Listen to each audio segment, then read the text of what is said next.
दोस्तों, जैसे कि आपको पता है कि हमारी प्रकृति, हमारी नेचर हमें बहुत कुछ सिखाती है। हमारी लाइफ में बहुत सी चीजें ऐसी ऐसी मिलती है देखने को, जिसमें कि हमें एक पैटर्न दिखाई देता है। जैसे कि आप मधुमक्खी के छत्ते को देखो, तो आप देखो कि मधुमक्खी का छत्ता एक बहुत डेफिनिट पैटर्न में, मतलब कि एक बहुत अच्छे सीक्वेंस में होता है। बिल्कुल इसी तरह से आप अगर देखो कि पेड़ पर जो पत्ते लगे होते हैं वो भी एक अलग इसी सीक्वेंस में लगे होते हैं। सूरजमुखी के फूल को भी आप अगर देखो तो इसका भी अपना एक सीक्वेंस होता है, अपना एक इसका क्या होता है, पैटर्न होता है। तो इसी तरह से अगर हम कुछ नंबर्स लिखते हो, जैसे कि हम लिख रहे हैं 2 4 6 8 10, या फिर हम लिख रहे हैं 3 6 9 12 15 18 और 21, तो इसका भी अपना एक पैटर्न है। आप समझ पा रहे हो? तो इसी पैटर्न से रिलेटेड क्वेश्चंस को सॉल्व करने के लिए हमारे क्लास 10th के मैथमेटिक्स में एक बहुत ही इंटरेस्टिंग चैप्टर बनाया गया है।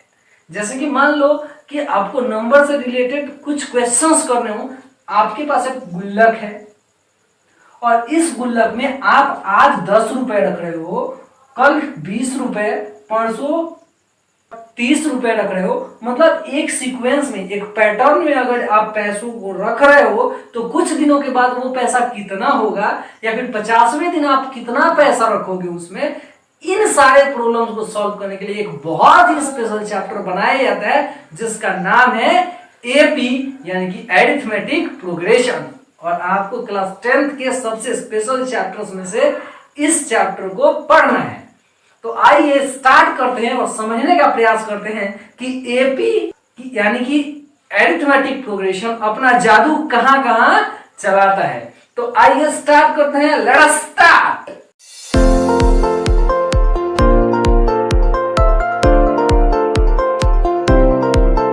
तो साथियों, जैसे कि आप देख पा रहे हो कि हमारे पास एक नंबर का सीक्वेंस यानी कि पैटर्न है, और इसमें लिखा हुआ है क्या, तो 2 8 14 20 26। तो एक पैटर्न है हमारे पास नंबर्स का।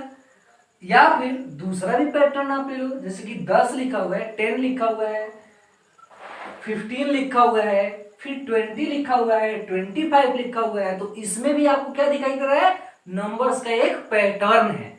ठीक है, तो इस टाइप से अगर एक पैटर्न हो जिसमें कि एक नंबर को जोड़ने के बाद जो है दूसरा नंबर मिल रहा हो, तो इस टाइप के पैटर्न को, इस टाइप के सीक्वेंस को, इस टाइप के सीरीज को हम लोग कहते हैं एरिथमेटिक प्रोग्रेशन। मतलब कि एरिथमेटिक प्रोग्रेशन क्या है, एक ऐसा सीरीज जिसमें कुछ खास नंबर्स के जोड़ने के बाद अगला पद यानी कि अगला टर्म आता है, या फिर कुछ खास नंबर को घटाने के बाद अगला टर्म आएगा, तो वो भी किस में होगा, एपी में होगा।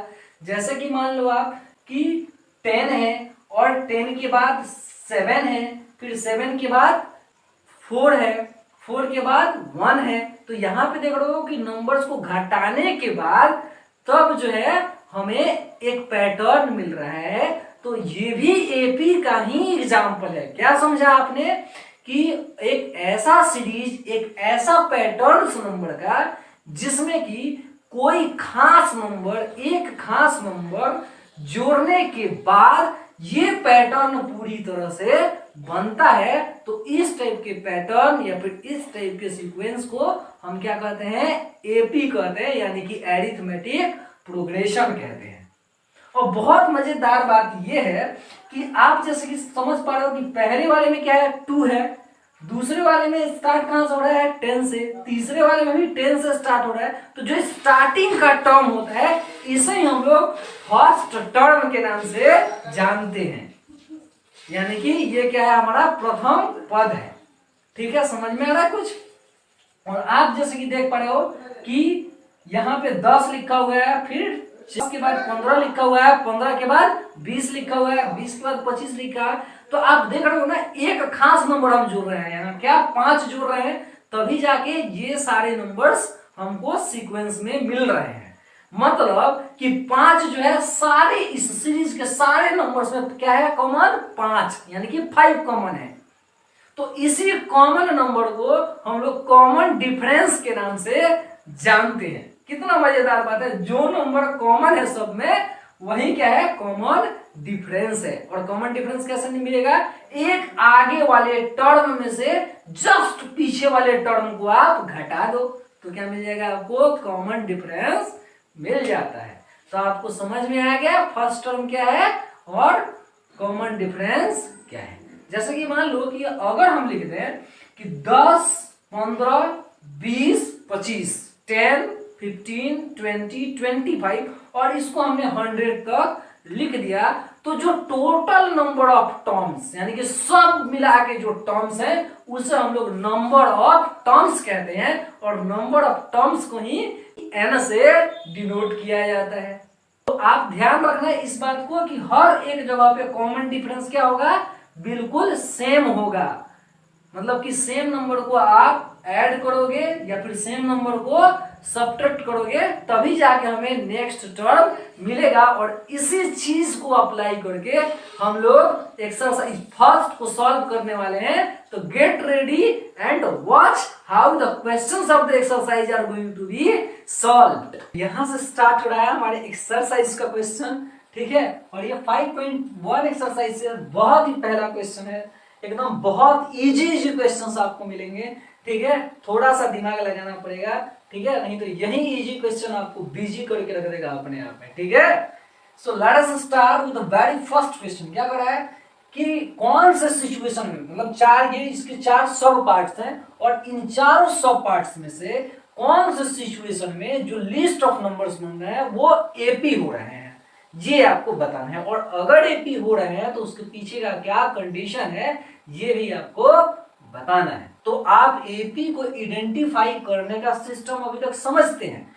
एपी कब होता है, जबकि कॉमन डिफरेंस इक्वल हो हर एक जगह पे, ठीक है ना। हर एक कॉन्सिक्यूटिव टर्म के बीच का डिफरेंस जो है वो क्या होना चाहिए, इक्वल होना चाहिए, ठीक है।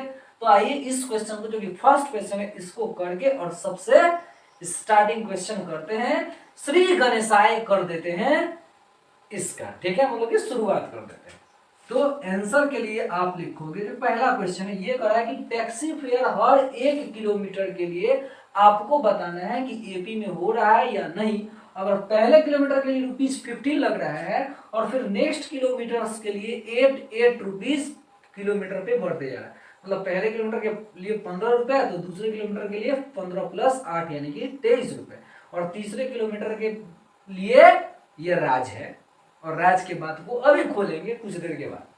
क्या कर रहा है कि taxi fare for first kilometre is equal to क्या है, ₹15 है, ठीक है। तो सेकंड के लिए कह रहा है कि taxi fare for second kilometre is equal to, इसमें क्या जुड़ जाएगा, 8 रुपीज फिर से जुड़ जाएगा, यानी कि ₹15 + ₹8 इज इक्वल टू रुपीज क्या हो गया 23, ठीक है। फिर टैक्सी फेयर फॉर क्या लिखोगे आप, third kilometre is equal to क्या हो जाएगा, इस बार 23 में फिर से 8 जुड़ जाएगा, यानी कि ₹23 और प्लस में 8 रुपीज इज इक्वल टू क्या हो गया ₹31। कितना सिंपल है। वैसे ही फोर्थ किलोमीटर के लिए भी taxi fare for fourth kilometre is equal to क्या हो जाता, तो वो हो जाता ₹31 और इसमें इस बार फिर से ₹8 को जोड़ देंगे, यानी कि ₹39, ठीक है। तो जो आपको सीरीज मिल रहा है वो सीरीज कैसे मिलता, आपको जो सीरीज मिला वो कैसे मिला, 15 सीरीज जो है is equal to 15, 23, 31, 39 dot dot dot dot dot, मतलब कि राम कहानी और आगे जा सकता है, ठीक है। तो ये जो है आपको क्या मिल गया, सीरीज मिल गया, ठीक है। अब यहाँ पे देखोगे आप कि इसको सब्ट्रैक्ट करके देखो क्या कॉमन डिफरेंस सेम आ रहे हैं, बिल्कुल आएंगे। 23 में से 15 सब्ट्रैक्ट करोगे 8 आएगा, फिर 31 में से 23 सब्ट्रैक्ट करोगे 8 आएगा, 39 में से 31 सब्ट्रैक्ट करोगे तो 8 आएगा। मतलब कॉमन डिफरेंस हर एक जगह पे क्या हो रहा है, इक्वल हो रहा है। तो मतलब आप यहाँ पे लिख सकते हो कि here common difference is equal everywhere, so series is in AP, यानी कि सीरीज जो है वो एपी में है। क्या है? क्योंकि कॉमन डिफरेंस ही इक्वल आ रहा है। तो ये तो हो गया हमारा फर्स्ट नंबर क्वेश्चन का आंसर। ठीक है, वैसे ही फिर से आप जो स्टेटमेंट दिया होगा उससे सीरीज बनाओगे और दिखाओगे कि क्या कॉमन डिफरेंस जो है इक्वल है। अगर कॉमन डिफरेंस इक्वल है तो एपी है। ठीक है, तो आइए देखते हैं क्वेश्चन नंबर सेकंड और फर्स्ट। ओके, तो ये है हमारा क्वेश्चन नंबर सेकंड। ठीक है, बहुत ही इजी क्वेश्चन है, समझो तो, नहीं तो यही इजी क्वेश्चन आपको बिजी कर देगा। तो समझना है, थोड़ा सा चीजों को अगर आप समझ लिए तो इस क्वेश्चन को आप सॉल्व इजीली कर सकते हो। ठीक है, क्वेश्चन कह रहा है, सिंपली मैं समझा रहा हूं कि क्वेश्चन कह रहा है कि जो अमाउंट ऑफ एयर बच रहा है, ठीक है, उनके नंबर्स को आपको आइडेंटिफाई करना है कि वो एपी में है या नहीं। अगर एक बार वैक्यूम पंप लगा दिया जाए सिलेंडर में तो 1/4 ऑफ एयर निकल जाता है। ठीक है, तो हमेशा मान लो कि फुल होता है ना। तो आप क्या है यहाँ पे कहोगे कि in every pump air remain is equal to, एक बात समझ लो, टोटल होता है कितना? 1 होता है, और इसमें से हर एक बार निकल कितना रहा है? 1/4। ठीक है ना। तो एयर रिमेन यानी कि एयर बच कितना रहा है वो हो जाएगा, इसको 1 में से जब 1/4 को आप सब्ट्रैक्ट करोगे तो सिंपली समझ लो यहाँ कुछ भी नहीं है, तो 1 है और 1 4 का एलसीएम 4 हो गया। 1 4 जा 4 तो ऊपर में 4 लिख दोगे, फिर से 1 4 जा 4 हो जाता, माइनस में 1 यानी कि 3/4 एयर जो है हर एक बार बच जा रहा है। ठीक है, अब मान लो कि टोटल जो है भी हो सिलेंडर में कितना है? भी है, भी वॉल्यूम एयर का है, तो क्या करोगे? यहां पे लेट कर लेते हैं कि air in cylinder is equal to क्या है? भी है। हमने ये लेट कर लिया। ठीक है, देन क्या कहोगे आप कि air remain in first pump, माने कि एक बार जो वैक्यूम पंप लगाएंगे और एयर को निकाल देंगे तो देखो एयर था कितना? भी था, और भी का 1/4 इसमें से निकल जाएगा, यानी कि भी इंटू 1/4 भी हो जाएगा ना। तभी तो इतना ही ना बच जाएगा, 1/4 भी को सब्ट्रैक्ट कर देना है। 1/4 एयर निकल रहा है तो बचेगा कितना? जितना था उसमें से जितना निकल गया उसको सब्ट्रैक्ट कर देंगे, यानी कि 3/4 भी पहले वाले पंप में एयर बच रहा है। ठीक है, दूसरे वाले में क्या कहोगे आप कि air remain in second pump, यानी कि दूसरे वाले पंप में कितना बच रहा है? तो था कितना पहले एयर? वो था 3v/4, और निकल कितना रहा है? इस 3/4 का 1/4 निकल रहा है, यानी कि 1/4 और मल्टीप्लाई में क्या कर दोगे? 3v/4। समझ में आ रहा है कुछ? इज इक्वल टू ये दोनों तो मिलके हो जाएगा कितना? 3v/16। तो 4 का और 16 का एलसीएम ले लेते हैं यहीं पे। ठीक है ना, तो 4 4 16 होता है, तो 3 4 क्या हो जाएगा? 12v, और माइनस 16 1 जा 16, तो 3v 1 जा 3v, तो 12v में से 3v को सब्ट्रैक्ट करेंगे 9v/16 इस बार एयर बचा दूसरे वाले पंप में। ठीक है, और तीसरे वाले में कितना बचेगा यह भी निकाल लेते हैं। Air remain in third pump is equal to हो जाएगा क्या? 9v/16 माइनस निकला कितना? 1/4 निकला 9v/16 का, यही ना। 16 4 जा 64, तो 9 4 जा क्या हो जाएगा? 36v, और माइनस 64 1 जा 64, तो ऊपर में 1 से मल्टीप्लाई करेंगे यानी कि 9v हो। इन दोनों को सब्ट्रैक्ट किए तो क्या मिलेगा हमको? 27v/64। ये भी समझाए हैं कि 36v में से 9v को सब्ट्रैक्ट करेंगे तो 27v ही बच जाएगा। मतलब आपको जो सीरीज मिल रहा है इस बार, दूसरी बार, वो क्या मिल रहा है? तो सीरीज इज इक्वल टू हो रहा है v, 3/4v, 9v/16, 27v/64 dot dot dot dot so on, ऐसे ही आते चला जाएगा। ठीक है, अब आपको सीरीज तो मिल गया, देखना है कि अब ये एपी में है या नहीं। तो एपी में है या नहीं इस चीज को आइडेंटिफाई करने के लिए नेक्स्ट वाले टर्म में से पहले वाले टर्म को आप सब्ट्रैक्ट कर दोगे, या फिर जो एडजेसेंट टर्म्स हैं इन्हें सब्ट्रैक्ट करके देखोगे। ठीक है, तो 3/4v में से v को सब्ट्रैक्ट करके देखते हैं। 3v/4 में से अगर v को सब्ट्रैक्ट कर लेंगे तो यहाँ पे 1 बच जाएगा, तो 4 हुई 1 और 4 का एलसीएम, तो 3v बचा है यहाँ एक बार, और माइनस में क्या हो जाएगा, 4v को सब्ट्रैक्ट करना पड़ेगा, तो माइनस v बाई 4 बच रहा है पहली बार, ठीक है ना। कॉमन डिफरेंस का वैल्यू पहली बार कितना है, माइनस v बाई 4। और दूसरी बार देखो, दूसरी बार के लिए क्या करना होगा आपको, 9v बाई 16 में से 3 बाई 4v को सब्ट्रैक्ट करना है, यानी कि 9v बाई 16 में से 3v बाई 4 को हमने सब्ट्रैक्ट कर लिया, तो 16 और 4 का एलसीएम कितना हो गया, 16, और 16 वन 16, तो ये हो जाएगा 9v और माइनस 4 4 जा 16, तो 9 3 4 जा 12v, यानी कि माइनस 3 बाई 4 इस बार, माइनस 3v बाई 4 इस बार क्या बच रहा है, कॉमन डिफरेंस बच रहा है। समझ में आ रहा ना, लोचा है, अलग अलग कॉमन डिफरेंस मिल रहे हैं, तो जब अलग अलग कॉमन डिफरेंस मिलेगा तो सीरीज जो है एपी में नहीं होगा, तो आप यहां पे लिख सकते हो, thus common difference is not same everywhere, not same everywhere, so series is not in AP। हो गया आपका आंसर।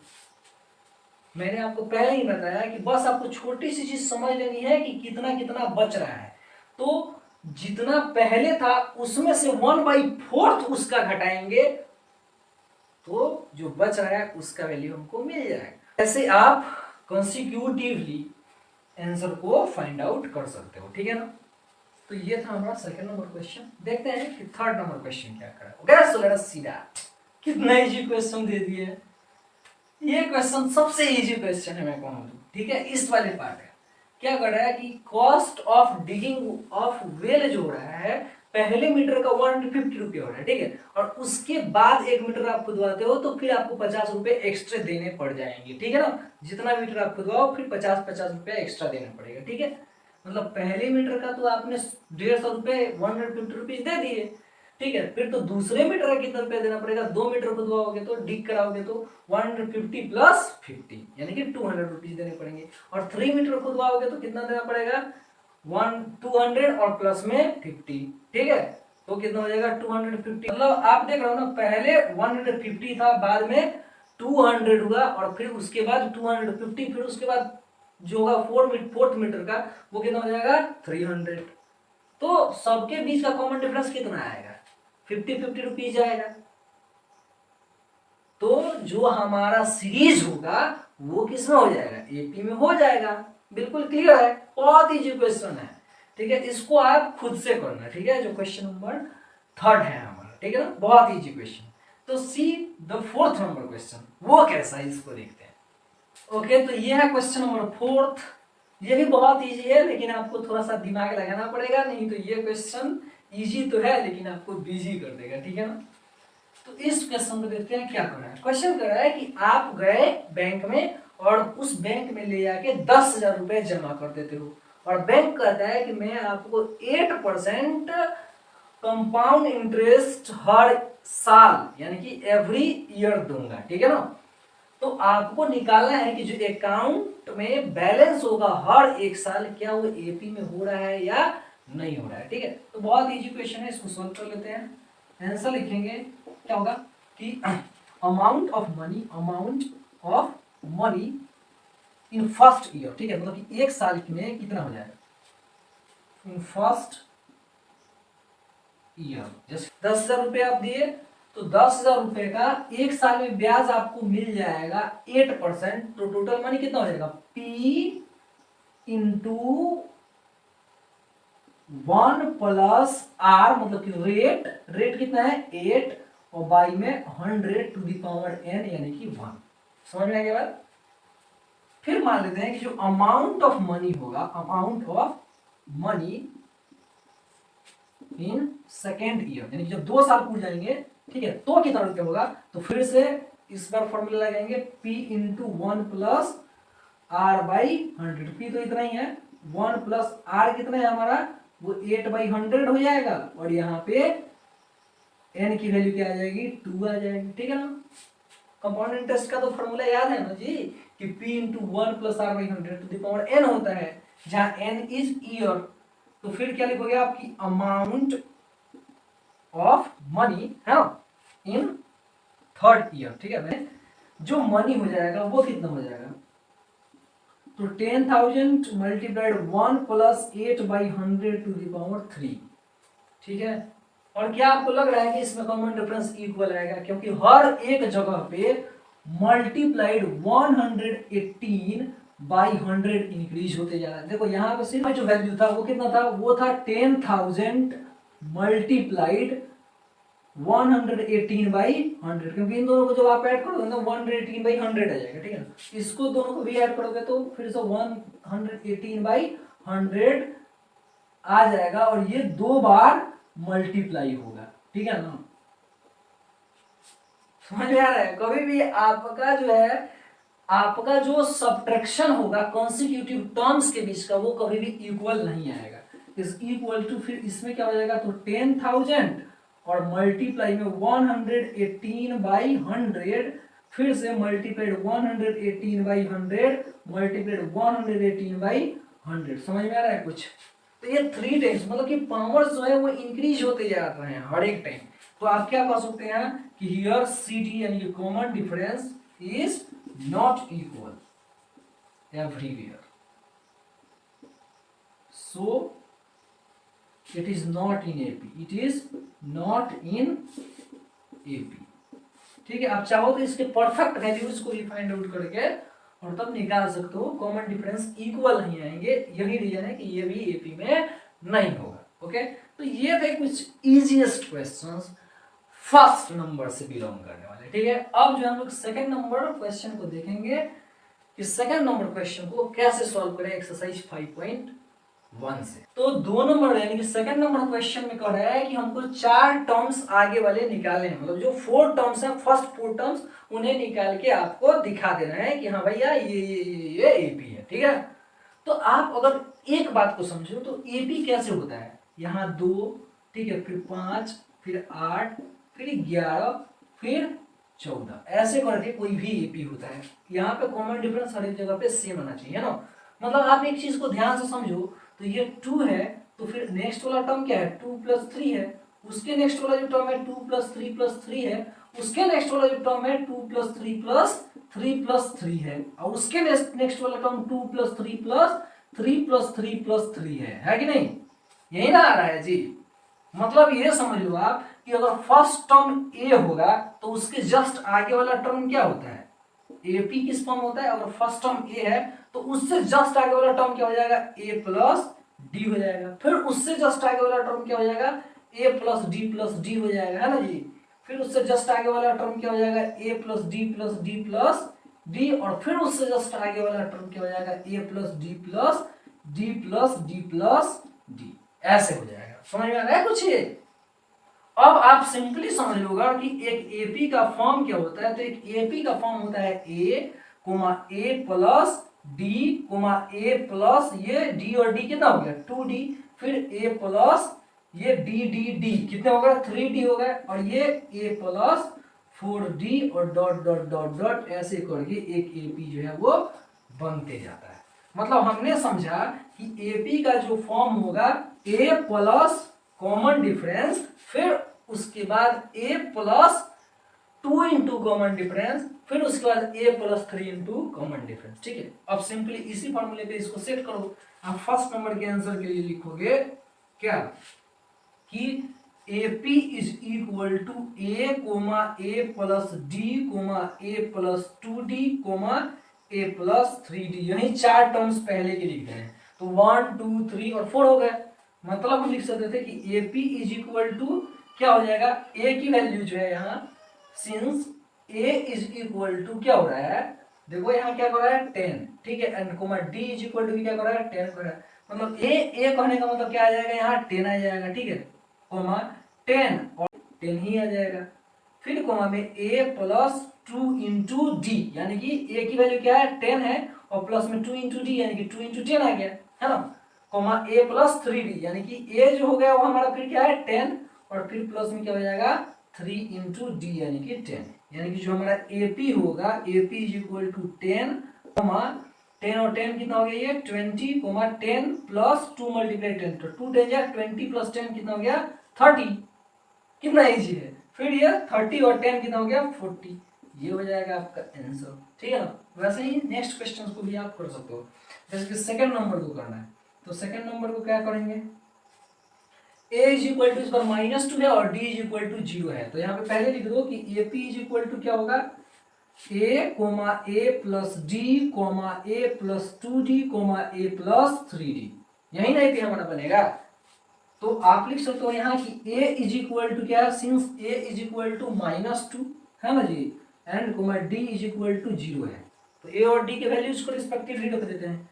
तो AP इज इक्वल टू क्या हो जाता है, a कहने का मतलब -2 में क्या हो जाता है a प्लस डी यानी कि -2 प्लस 0, फिर कॉमा में हो जाता है क्या -2 और प्लस में 2 इंटू 0 है ना, फिर जो नेक्स्ट टर्म होता है वो क्या होता है a, तो a के जगह पे -2 और प्लस में लिख देते हैं 3 इंटू 0 हो जाएगा यहाँ पे, ठीक है 3d है तो 3 इंटू 0 हो गया। तो यानी कि AP इज इक्वल टू क्या मिल रहा है -2 को -2 में फिर से 0 का ऐड करेंगे तो फिर -2, फिर -2 और 2 में 0 समझ लेते हैं किया तो 0, तो -2 में 0 का ऐड कर दिया फिर से -2 और फिर से क्या हो जाएगा -2, ये जो है फर्स्ट 4 टर्म्स हो जाएंगे सेकंड नंबर के लिए आंसर, ठीक है समझ में आ रहा है क्लियरली। बिल्कुल ऐसे ही थर्ड फोर्थ और फिफ्थ को आप आराम से बना सकते हो, a plus D a plus 2d a plus 3d, ऐसे वैल्यूज को रख दो सिर्फ a और d के, और बस आपका आंसर जो है हवाओं में उड़ते हुए मिलेगा, ठीक है बहुत इजी है। सो लेट अस सी क्वेश्चन नंबर 3 नाउ।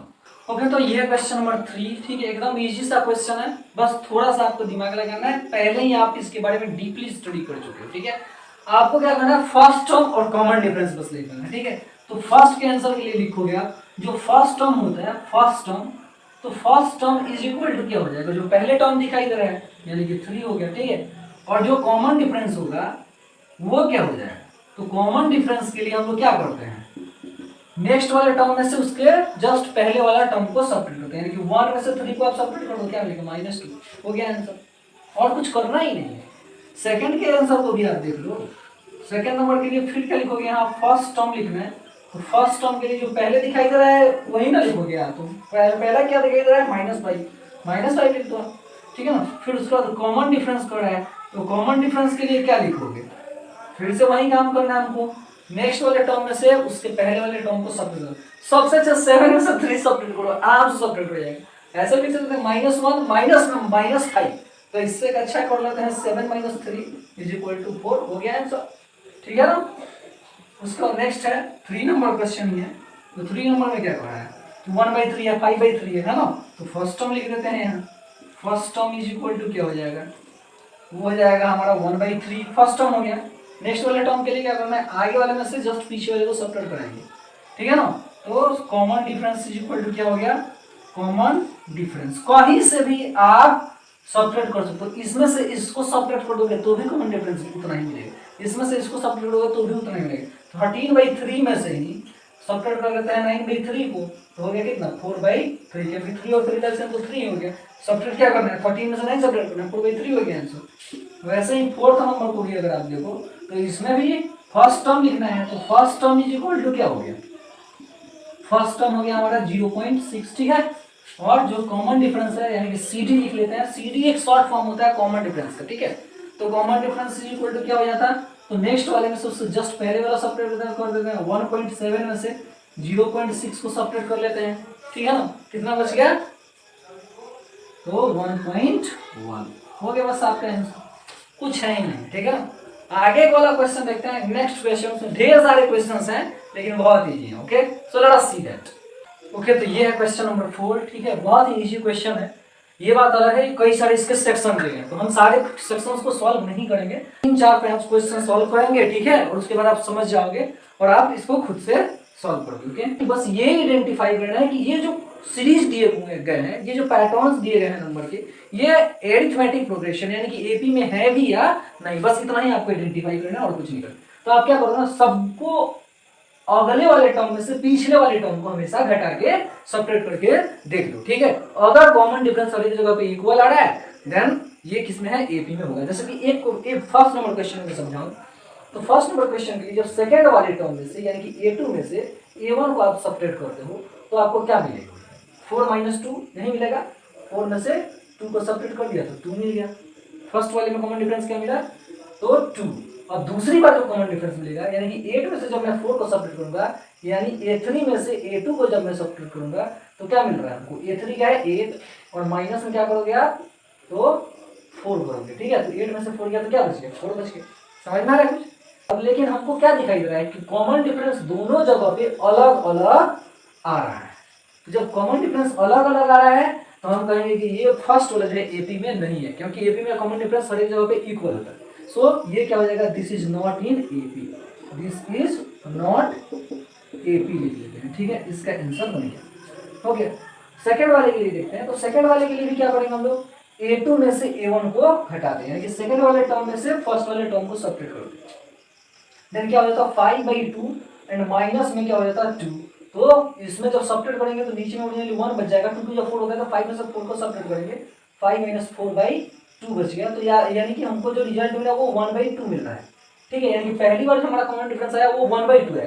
दूसरी बार फिर से अगर आप A3 में से A2 को सब्ट्रैक्ट कर दो तो आपको क्या मिल रहा है, तो आपको मिलेगा 3 में से 5/2 सब्ट्रैक्ट करोगे, ठीक है। तो 3 - 5/2, तो यानी कि क्या हो जाएगा ये, और 3 2 जा 6 हो जाता, 6 - 5 और बाई में 2 हो गया, ठीक है ना। तो यानी कि हमें फिर से जो रिजल्ट मिला वो 1/2 मिला। समझ पा रहे हो आप, कॉमन डिफरेंस दोनों जगह पे एक ही मिल रहा है, मतलब कि ये एपी में है, दिस इज एपी, ठीक है ना, ये एपी है। अब अगर ये एपी है तो इसके नेक्स्ट 3 टर्म्स लिखने हैं आपको, ठीक है। तो जब आप नेक्स्ट 3 टर्म्स लिखोगे तो 7/2 है, 7/2 करने का मतलब क्या है 3.5 और 1/2 करने का मतलब हाफ होता है। तो 7/2 में हाफ को ऐड कर दो तब नेक्स्ट टर्म मिलेगा। तो 7/2 में हाफ को ऐड कर दिया तो क्या मिलेगा हमको 4, फिर 4 में हाफ को ऐड करोगे आप तो क्या मिलेगा 4.5, यानी कि 9/2 मिल जाएगा इस बार, ठीक है ना। फिर नेक्स्ट वाला टर्म यानी कि 4.5 है तो नेक्स्ट वाला टर्म फिर से आधा जोड़ना है, हाफ जोड़ना है, देन इट विल बी 5। ये नेक्स्ट 3 टर्म्स मिल गए, डॉट डॉट डॉट डॉट और भी टर्म्स आएंगे और ये एपी है। बस ये करना है, समझ चुके हो आप। अब जो नेक्स्ट क्वेश्चन को मैं समझाता हूँ, आप डायरेक्टली समझना, ओके।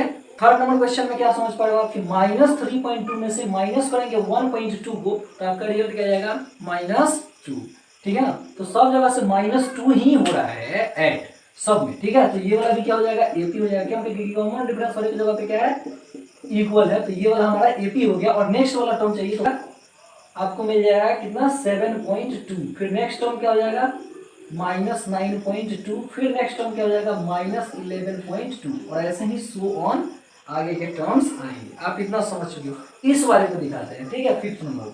यहाँ पे भी आप देखो पहले तो 3 था, बाद में 3 प्लस एक बार √2 हुआ, फिर उसके आगे क्या हुआ 3 प्लस 2 बार √2 और फिर उसके आगे क्या हुआ 3 प्लस 3 बार √2। मतलब इसमें √2 हर एक जगह पे ऐड होते जा रहा है, तो ये भी एपी है। ये क्या है एपी है, दिस इज एपी, ठीक है।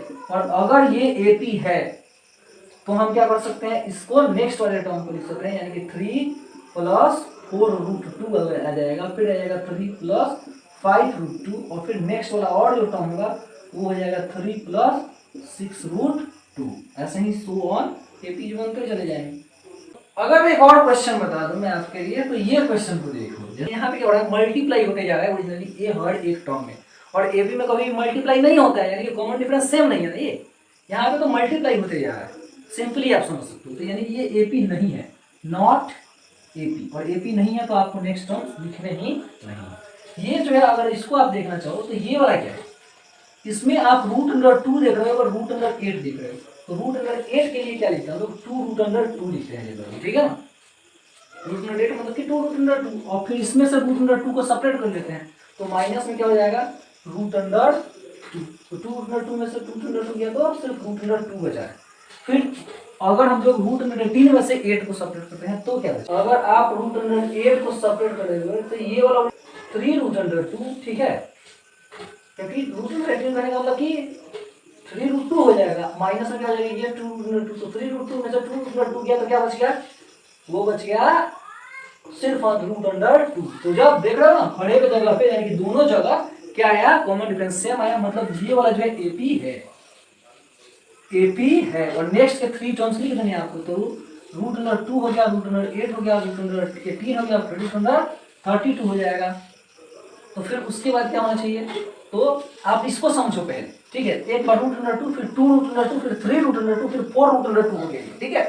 अब क्या हो जाएगा 5 रूट अंडर 2, 5 रूट अंडर 2 करने का मतलब कि रूट अंडर 50, ठीक है। और फिर क्या होगा 6 रूट अंडर 2 यानी कि रूट अंडर 72 हो जाएगा ये, ठीक है ना।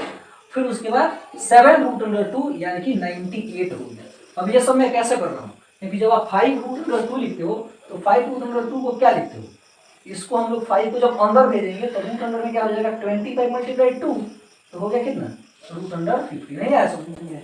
वैसे ही अगर यहाँ पे क्या है रूट अंडर 72 है तो रूट अंडर 72 को आप क्या लिखोगे, रूट अंडर 72 है तो यहाँ पे इसको 6 रूट अंडर 2 लिखेंगे तो रूट अंडर 72 हो जाएगा, क्या क्योंकि 6 को जब अंदर भेजेंगे तो ये हो जाएगा ओरिजिनली 36 और 36 में रूट अंडर 2 से मल्टीप्लाई करेंगे तो 72 ही आएगा, ठीक है ना। एकदम सिंपल सा चीज है, थोड़ा सा दिमाग को लगाना है। बाकी के जो क्वेश्चंस हैं ये आपके लिए बने हैं, मेरे लिए नहीं। Okay, so solve these all question by yourself. Okay, so thank you for today. See you soon in the next class with a new and another interesting exercise. Thank you.